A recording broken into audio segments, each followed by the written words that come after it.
Hello, good morning, everyone. I know it's Sunday morning and you're finding time and attending today's webinar. It's a great one, and thank you all for your participants in this webinar.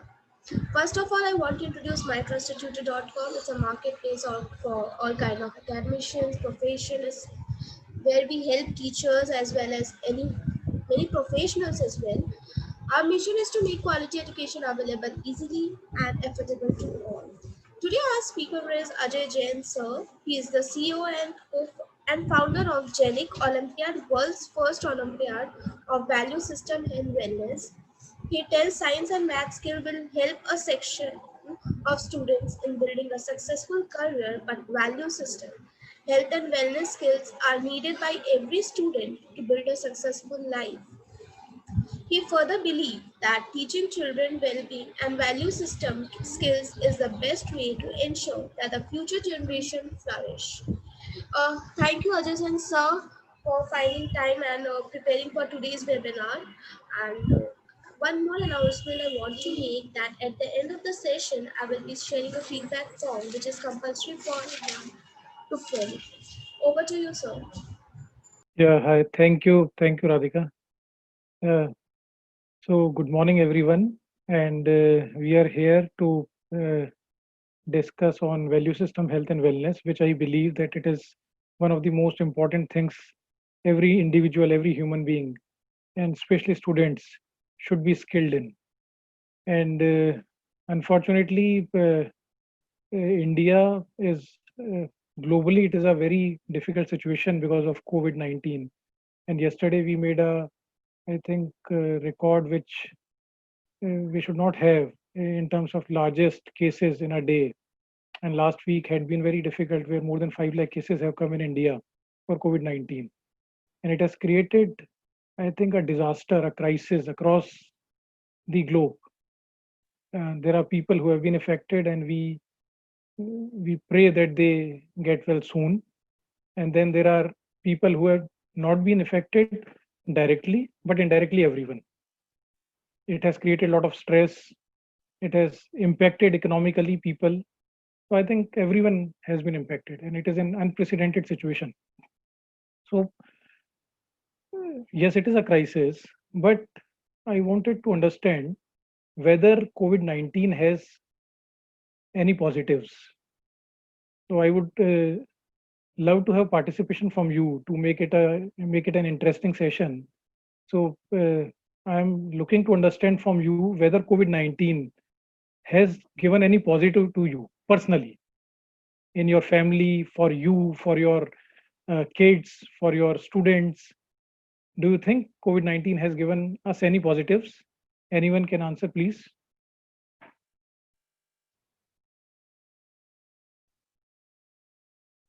Radhika, people can unmute here, right? Yes, sir, we can Yeah. unmute. Yeah. Yes, Mr. Abhishek, you want to say something? Yeah, in fact, good morning, everyone. I just want to make one point that since COVID-19, we all are affected very badly, and then when very, it's affected as if everything which is normal is going to be affected. But if we see the other point of it, we all are, shifted towards the new normal. We are venturing on the things which is sidelined in the normal course of time.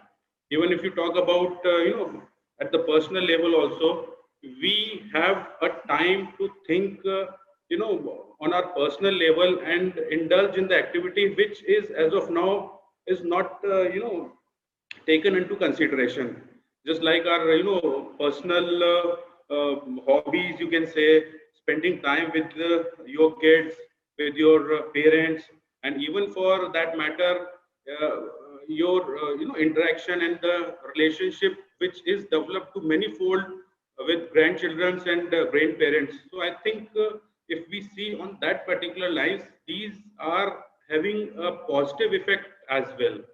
Right. Right. Anyone else would like to add anything about their personal experience, the positives which COVID-19 has resulted in their life? Hello, good morning, Ajay sir. Yeah, good morning, Professor. Uh, the one thing which I would like to mention here is it reduced the cost of marriages. Yeah, Earlier, important. the Yes. budget was much, but due to COVID, in spite Yes. of now future henceforth, if Yes. anybody is inviting people gatherings for Yes. marriages and stuff like that, people would still be very clumsy whether to attend or not. So kind of in the Right. next 4 or 5 years, the marriage expenses would be reduced considerably. Earlier, people used to I spend think. a lot, lavish things. Yes. Yeah. Great. So, yeah, I have been into a lot of webinars with school principals and college bodies and all. And there are a couple of things which come out from all the webinars. One is that people have become more health conscious. You will all agree. Because maybe we want ourselves to protect from COVID, but otherwise also we are indulging into wellness things like daily exercises and all, cycling, and we are focusing on building our immunity. So this is one of the positive which I take, that people are now becoming aware of their health and they are taking action in that direction. Second is, when the lockdown was there, then you might all have seen so many pictures that from somebody's home they are able to see Himalayas far, and the water in rivers have become more clear. So I think impact on environment, and that has given this belief that yeah, human activities is the major cause for the bad things which are happening to environment. So this is also one of the positive, that a lot of people now believe that yeah, we should cut down on things which are impacting environments, because this is because of us. Now, one very beautiful thing which yesterday I was in a webinar with DPS Bangalore, and the principal told me that now their school students have become more attached to their grandparents, because they're spending more family time, they're having more family time, and they're learning from their grandparents. So they have become more aware about the culture, about the philosophy, the Indian philosophy, which earlier was not there, because the kids used to be so busy that so many hours of school and then tuition and then other activities, they had no time literally to spend with their grandparents, and which is an important part of your growing years, the grooming, which I think in large cities, in Gurgaon, in Mumbai, in Bangalore, in Pune, people will uh, appreciate this fact that students were missing this thing, and now because of the time which we are getting at home, they are uh, learning from this.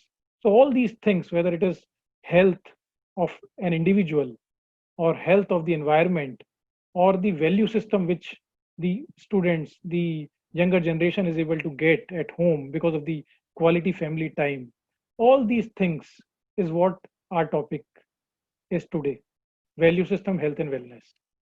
So we all know these are important things, but still we are not able to follow these in routine. We know that getting up in morning and going for a walk is good. We know that eating healthy food is good, but we fail. So not sometimes, most of the times. And the reason, I think the reason starts with habits. So I'll now share my screen to run you through with a small presentation, that we know the importance of things which help us individually, which help us as a family, which help us as a society, but still we are not able to do that, those things. So the major cause is habits. So I'll just share my screen and then we'll go ahead. If anyone at any point wants to say something, you can write in the chat box, or then maybe you can unmute and speak. It is not a one way. It is like you speak and then you enrich the webinar. So please feel free to say anything anytime. So we were talking about habits. Now, what are habits? Habits are small decisions that we make every day without even knowing sometimes. And our life is actually the sum of habits. And how these habits work, there are three things. One is the reminder. it is actually the trigger which initiates the behavior. For example, when you pass through a McD's outlet and you see those colors and maybe the outlet which are always designed in the same fashion, whether you are in India or you are in America or any part of the country, the important thing is that they have identified that this color can induce the habit of eating burger. So these companies, I tell you, spend millions of dollars every year to find out these scientific facts which can trigger the behavior. So reminder is that trigger which induces the behavior. And sometimes without even you knowing that, yeah, I'm doing this, because that has gone inside deeply into you, and that trigger just initiates the action. So the routine is the action. So once you see the trigger, you take the action. And then reward is the benefit what we get out of the habit. So it can be good, it can be bad. Habits can be both. It can be good, it can be bad. Like there is a athlete, and what he will do is that he will keep his running shoes always out of the shoe rack. Because the moment he sees the shoes, and then he will have this habit of wearing those shoes, and then he will go for running. So this is how the habits work. So what is important thing is that you need to have a trigger. If you want to build some good habits, like we always think that we should read something, most of us, and we should have this habit in our kids also. And kids miss it, and most of us we miss it. So what kind of a trigger we can have to induce the reading habit? I think it's one of the simplest thing is that in your drawing room, on one of the corner, you can have a stand where you keep the book open, which you want to read. So if you see that book every time you are passing through the drawing room, then you will definitely pick that book few times in a day. And over the period, maybe few days, few months, you will have this habit of reading. So the trigger is important. Now, I'll give you a real life example. Like one of the insurance company, multinational company, and one young guy, just 21 years of age, he joined the company. Like many thousands join every year in that company, and he became in less than 18 months the highest selling executive for that company. And everybody was curious to know what is different this executive is doing what others are not able to do. So they asked him, what you do which has made you so successful? So he explained that it is a paper clip strategy. Now what is a paper clip strategy? That every day when he comes to office, he will have two jars. One jar is full of paper clips and one jar is empty. So he will have 120 paper clips in one of the jars, and he will settle in his desk and start making calls to the prospective leads for selling the insurance. And once he finishes one call, he will move one of the paperclip to the empty jar. So that ways he will keep making calls till the full jar becomes the empty and the empty jar becomes the full. So he has this trigger, he has this visual cue that I am doing this action and I am able to track this action, the progress. So every day he will move the paper clips and he will ensure that he is making 120 calls. So he's not skipping, he's not missing his targets. So the point here is that if you want to make habits a big part of your life, then make triggers a big part of your environment. If you want to learn to play guitar, then do not keep the guitar in a closet, in a cupboard. Keep the guitar outside.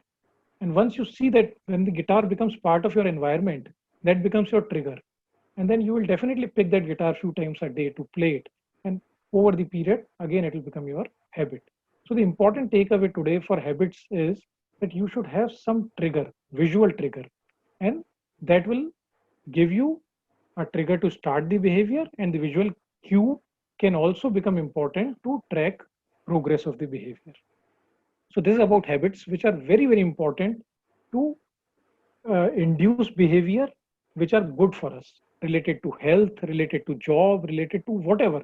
if there is any successful guy, he's successful because he has those habits.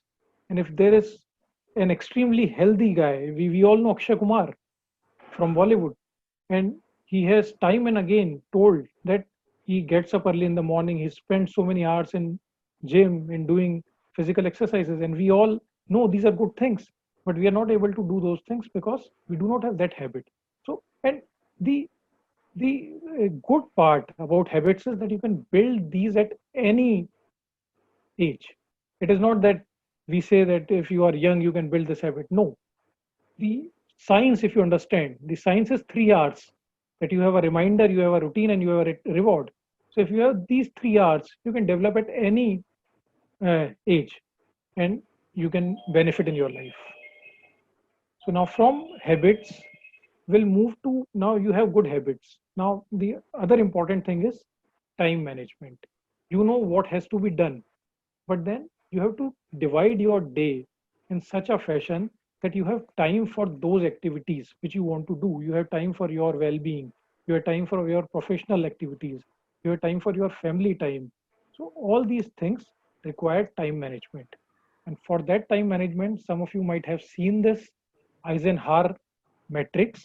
Eisenhower was an American president, and he was one of the most successful American presidents. And he gave one matrix where on two axes, on one axis you have your activities, whether these are urgent or not urgent, and on one axis you have your activities defined whether these are important or not important.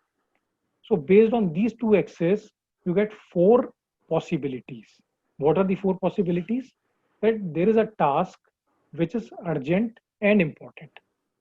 So if it is something which is urgent and important, you have to do it, and you have to do it immediately. So this is first thing. Now second is urgent but not important. Now this is urgent but it is not important. So what you can do is try to delegate this task to somebody so that they can do it. Now third possibility, it is important but not urgent. So it is important, so what you have to do is you have to schedule this, because it is something which is not to be done right now, but it is important. So what you need to do is you have to schedule this task and you have to do it later. And then there are things which are neither urgent nor important. So try to find out. This is very, very important, because there are things what we do not have something at hand, maybe, or we want to procrastinate, or we are just postponing things because we are fearing that, oh, how I will start this new activity. What we do, we get stressed and we indulge in activities which are not important, not urgent, like maybe mobile phones. A lot of our times are spent nowadays, WhatsApp, unproductive things, or maybe TV. So these are the things which are not adding any value to your life. If you are not using, I'm not saying that using a mobile or internet or TV has to be eliminated entirely. Yes, entertainment is important, but these are the things which should come late in priority, because there are other things which should be done on priority. So the Eisenhower box gives us a framework where you can divide your task into four possibilities and then schedule those tasks so that your time management is not something which is you are not getting time for important and urgent activities. And if we talk about time management, then the first thing which comes in our mind is, I think, is Japanese. Because Japanese are known for their time management skills. And after the World War II, I think it was one of the most impacted country, and almost everything was destroyed. And from there, they bounced back. And today it is one of the most advanced countries. And one of the key thing is their time management skills. And it is there in their schools, in their professional lives. They place a lot of importance, a lot of values on time management. I'll just touch upon how they do time management. Uh, it was a big news when a train, it departed early by 20 seconds. Now compare this with what generally in India we take the time.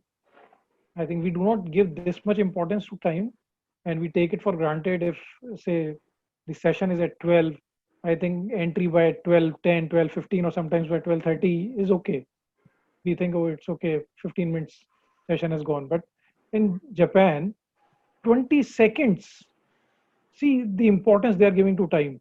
If a train has departed 20 seconds early, it is a non-event here. Even I think 10-15 minutes are non-event. We go to railway stations, our train system I think is uh, uh, has this name for itself, that if something is coming 10-15 minutes late, we say, oh, it is on time.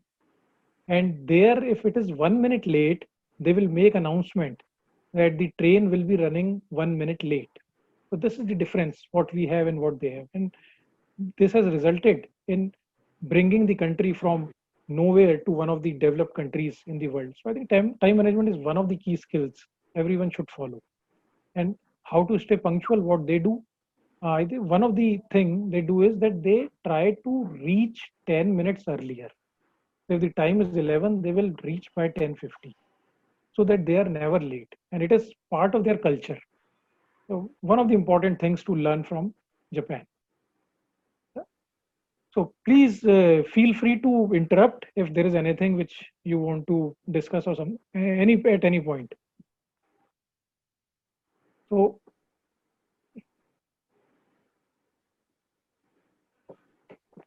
yeah. So now talking about challenges, crisis, what we are facing, and then from there to importance of good habits, and then from there to habits will give you priorities, and then those priorities should be handled in proper uh, time frames, which is time management skills. And now, despite all that, whatever good you are doing, you know, we all know that we fail, and it is something which is common to everyone. Sometimes we believe that, yeah, we are not that qualified, or we have some kinds of flaws within us, so we fail. But people who are successful, like maybe big industrialists, Ambanis, or maybe Facebook, Google, all those companies, those people, they do not fail. Maybe they have those kind of skill sets or those strategies or those traits that they do not fail. But it is a misconception. Failure is very, very common. Despite all your efforts, whatever we do, the at best of our levels, but sometimes all of us fail. And a very small story I will share with you, that we know the butterfly's life cycle. From a small egg, there'll be a caterpillar, and then after a few days of eating leaves, caterpillar will cover itself in a cocoon, and then it will be there in a cocoon. Now it cannot move, it cannot eat, and after about, say, 10-15 days, the cocoon will cut open and the butterfly will come out and it will fly. So this cutting open of the cocoon and coming out of the butterfly, it's a very painful process. Initially, the cocoon has just a small opening, and from that opening, the butterfly will try to come out. And there was a man, he was watching this, that a cocoon butterfly is coming out. And this man was, you can say it, he was empathetic. Yeah, he saw, yeah. Anyone wants to say anything? Yeah, Abhishek? No? Yeah. So, yeah, so that man was empathetic, and he felt bad about the butterfly. What he did, in his eagerness to help the butterfly, he cut the cocoon open, and the butterfly was immediately out of the cocoon. And the structure of butterfly, the wings were not developed, the wings were small, and the body was large. Because in this struggle of coming out of the cocoon, what happens is that the fluid from the body goes to the wings, and the body becomes small and the wings become large, and that is how the butterfly gets the power to fly. But now the butterfly is out and the body is large, the wings are small, so it is not able to fly. And the man is waiting. He thought now the butterfly will fly any second. But unfortunately, the butterfly could not fly for the life. It had to crawl. And why? because it had not gone through that struggle. So these failures are struggles which are needed, which are actually needed in everyone's life to develop our strength.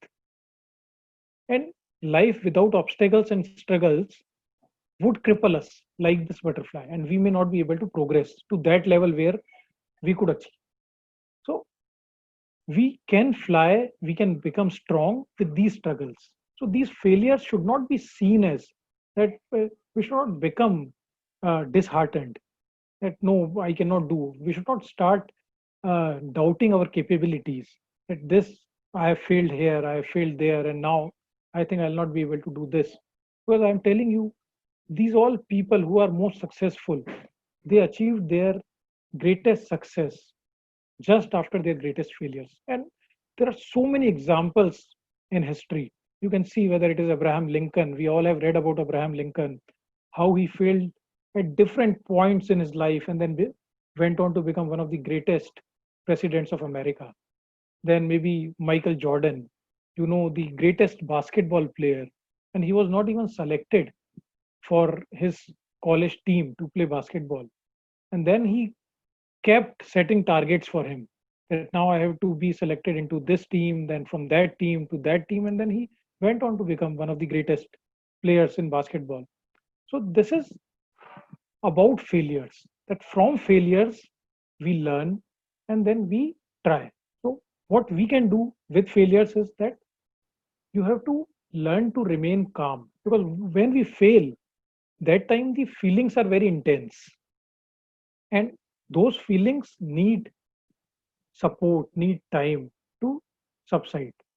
So at the time of failure, what we need to do is don't take your angers out on others, and just do something focused, whatever you like, whether your hobbies, you go out, you indulge in music, dance, whatever, but do something which can distract you from the failure. And it has been our experience that initial feelings are strong, but as the time passes, the feelings go down and we are able to focus on other things, on future. So remaining calm is very important after the failures. And take your time, part of the remaining calm, you are calm, you are spending time so that these emotions are healing. Then when we fail, there are people around us, they can make fun of us, and this happens everywhere. So we should not allow us to be affected with these things which others are telling us, because this is also an opportunity to become strong, that we can face criticism. Now people will say that, yeah, you cannot speak, people will say that you cannot play, you cannot get an A grade in biology. So people will have these things to say because they are seeing you as you are today, not your capabilities, what you can do tomorrow. If you devote yourself, you plan, you do time management, you develop habits, and then you achieve. So they are just seeing you what you are today, and you know what you can do, what you can become. So do not get affected by these criticisms. And then one important thing is write down. If you write down things what went wrong, I think later in future it will give you opportunity to review, and it will give you focus, that now this time what you should do different. So again, the important thing is try again. This is the most important thing what Michael Jordan has written in his book, and it's a very nice book. People should read it.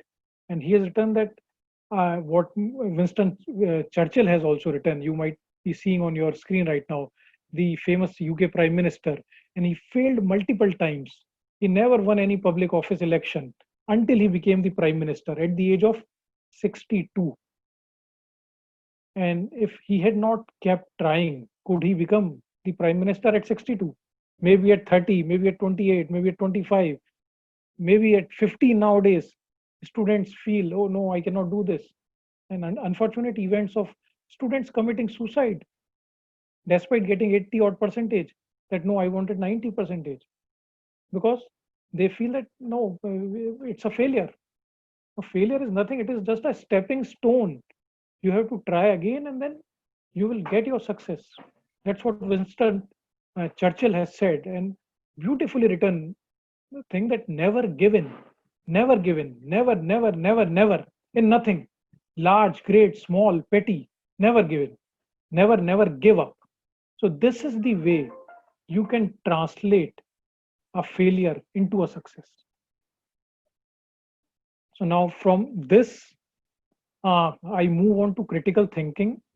And critical thinking is one of the skill which has been identified by World Economic Forum as the top skill needed in today's generation. And today, schools, uh, they are doing a lot of things for students. We are getting new education policy where we are talking about entire changing of the structure of the education. And in graduation, you will have different options to have different subjects so that a student can be trained as suitably as it can be done for the jobs, for the challenges. But still, one thing is there that a student who is joining school today, he will be there job ready in about 15, 18, 20 years. And in 15 years, technology, the pace at which technology is changing today, 10 years back, there was not even a single smartphone.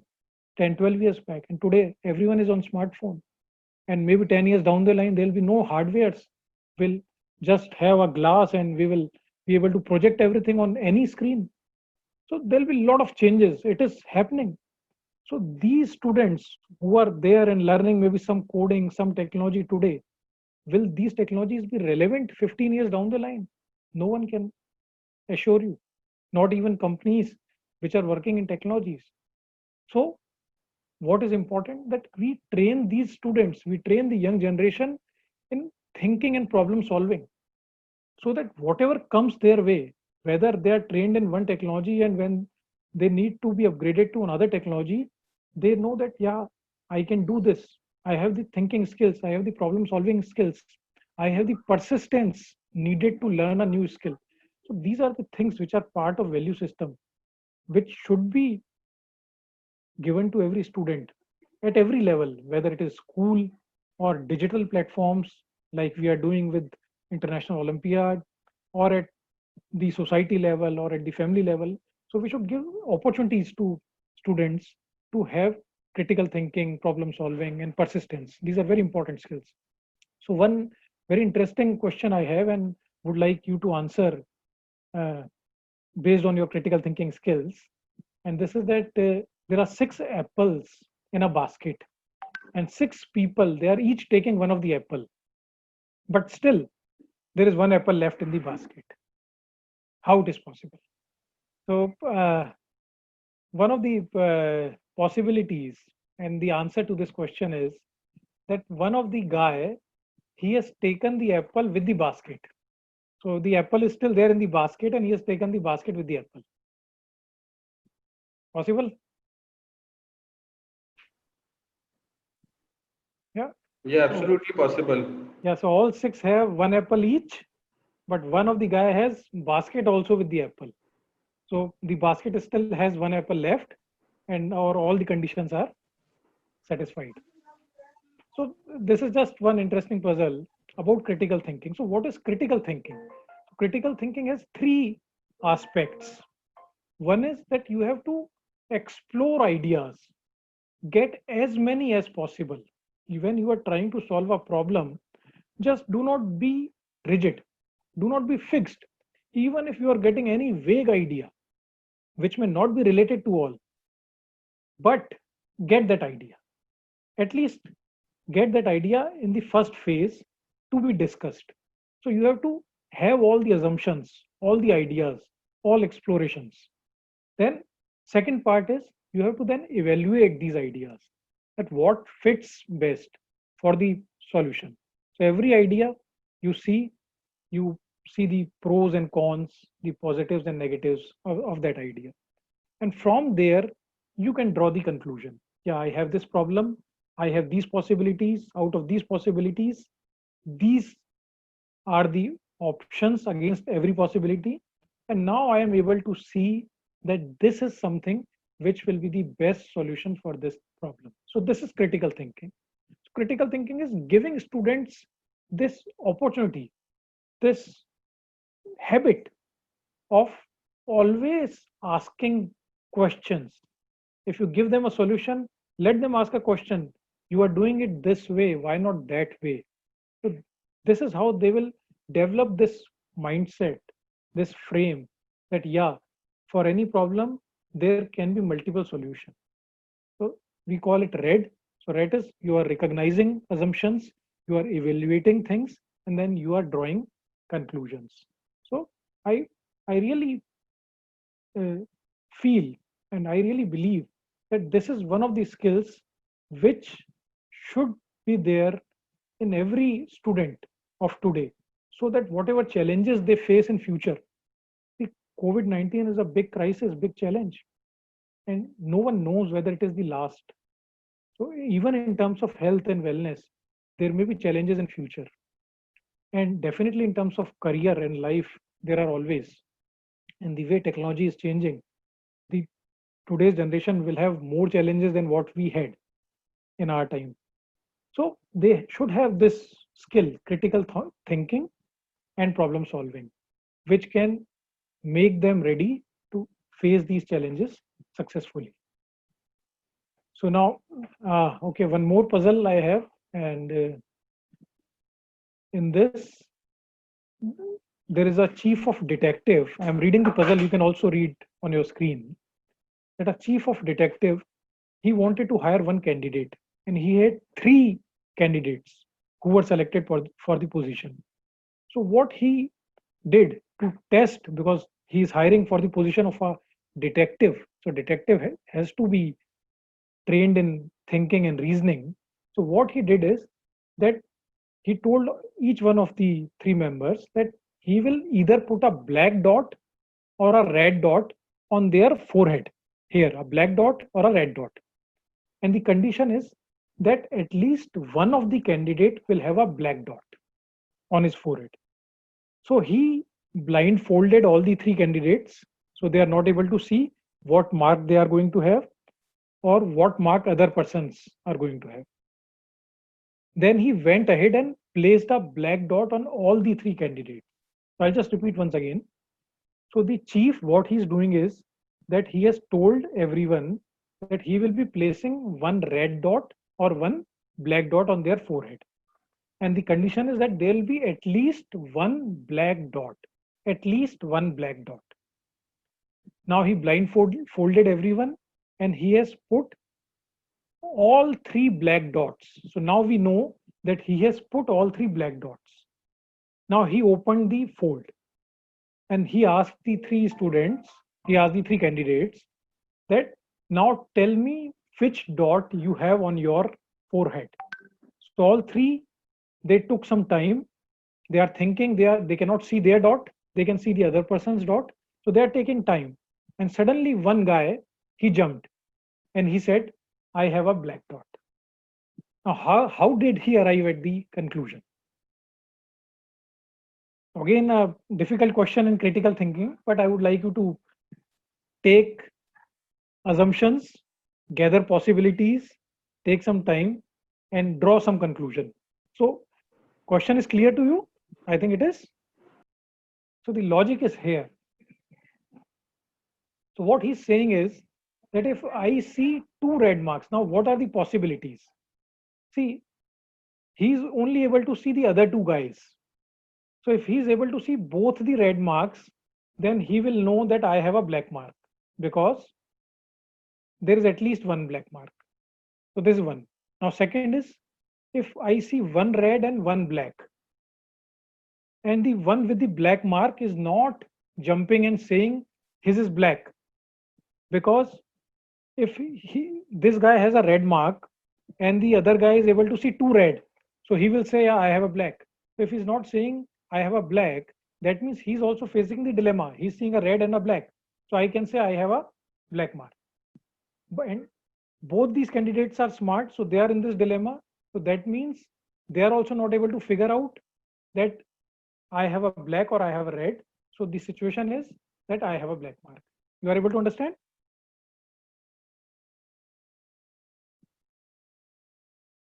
We will share this solution with Radhika, and Radhika can forward this to everyone.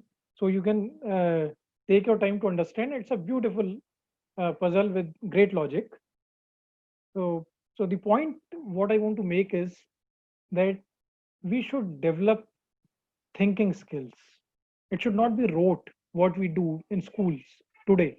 That every class of 30 students, teacher is expecting everyone to write the same answer.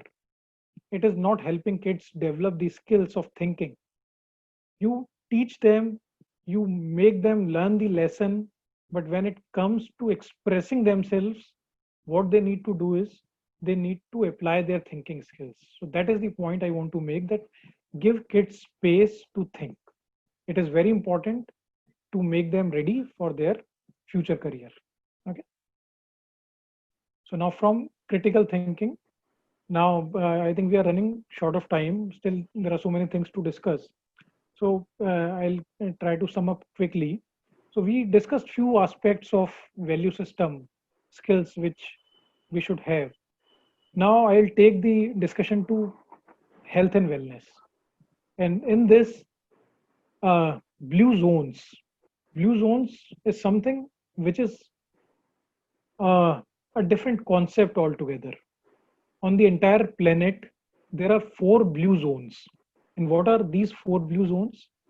These are 4 geographies, very small geographies, very small communities living there. And what is special about these blue zones, special about these communities, that people live there very long and they live very healthy life in these communities. So that is why these communities are called blue zones. So one of the blue zone is there in Italy, one is there is in America, one is there in Costa Rica, and one is there in Japan. Japan, Okinawa. Okinawa is an island, and after the World War II, it was one of the most affected place in the Japan, completely destroyed. And today it holds the record, world record of longevity. People live the longest there. 90 to 100 years age is very, very common. And people of 90 years of age, they work, they are productive. They do cycling, mountain biking, they do Tai Chi, their yoga, they work in fields, they work in gardens, and they work in offices. 90 years of age, like 30, 40 years younger. And a lot of scientists and researchers have studied blue zones all across these geographies, Japan, all these rest of the 3. And they found that 90, 100 years of age of people, and they do not have any free radicals in their body, which actually causes cancer or other fatal diseases. Their bloods are clean. Why? What is something which is different in blue zones and which is not there in other parts of the planet? And all these places are geographically very different, not nearby, and culturally also very different. Different cultures. But there are few things which are common. And these things are that in Okinawa, Japan, I can tell you, they eat from small plates and they eat till they're 80% full. This habit they call hara hachi bu. So it comes to their eating. They are eating a plant-based diet. That is one thing. And they have in their culture that they are not overeating. Like sometimes what happens when we are going for a party or in a marriage, what we do, we eat so much that if somebody even offers you a rasgulla now, you will say, no, I cannot take a rasgulla. We all love rasgulla, but we are so full that we cannot eat a rasgulla even. But in Japan, they eat so that they are not hungry. Not other way, that I am full, I am not hungry. So that is the philosophy, and which helps in keeping them healthy. So eating is one of the thing across all these 4 blue zones. Then second thing is they have a good social structure. They respect elders, they have family time, and they have a social connectivity. So which actually works as a stress buster. It gives a lot of relaxation, and which is very important. We all know relaxing ourselves. So the social structure helps them. This is second thing. Third is wellness. So in wellness, they are indulged in daily some kind of physical activity, whether it is cycling or whether it is a yoga or it is a walking several kilometers. So they do these kind of things, which is very important. And the fourth part, again, one of the most important is a purpose. So everybody should have a purpose. What I want to do, the part of goal setting, which we missed in today's discussion. But when you have good habits and you know time management skills, then the next thing is goal setting. Because now you are ready to set goals for life, whether it is your personal goals related to your health or body, your family goals, or your goals related to your professional life. So you have goals. So this purpose will give us reason to work, to keep ourselves healthy, to have relationships, and which will be an important thing to have a meaningful life. So the idea is to have a blue zone in each one of us. Why have only four across the world when we know these are so important? So have blue zones in each one of us, and we have healthy and long lives. So with this idea, we are doing this International Olympiad of Value System Health and Wellness, where students will be exposed to learnings related to healthy foods, pandemics, environment health, global perspectives like Japan and other countries, self-development, success and failures, self-transformation, and so many things. So with this, I think we are coming close to our session, and we would like to take questions. So please ask me if you have any questions related to today's discussion or anything else you would like to share with every one of us. Please, you are free. So Radhika, over to you. Yeah. Thank you, sir, for this informative one and explaining us everything so nicely. Thank you, everyone. Thank you for coming on Sunday afternoon, and have a great day and wish you progress in life. Thank you very much.